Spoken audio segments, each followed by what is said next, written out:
اتحادیه کارگری افغانستان یک نهاد است که در رابطه با حقوق کار در سطح افغانستان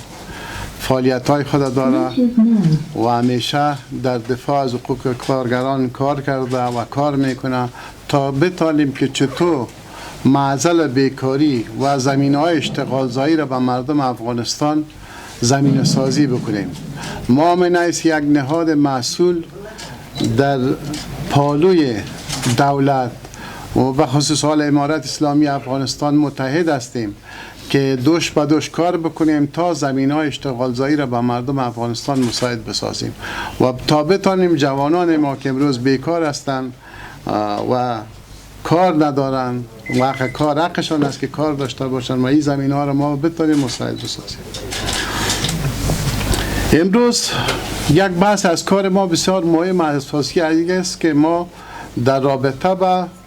بیکاری و فقر اقتصادی در کشور بحث میکنیم که امروز ما در شرایط امروزی که ما داریم در این 6 ماه نخست کاری امارت اسلامی افغانستان نزدیک به 1 میلیون افراد واجد شرایط از کار بیکار شدن و کارهای خود از دست دادن، در حالی که اینا کلگیشان نانآور فامیلای خود می باشند. با وجود همه سختی هایی که 1 میلیون ما از کار بیکار شدیم، 24 میلیون نفر در این کشور ضرورت عاجل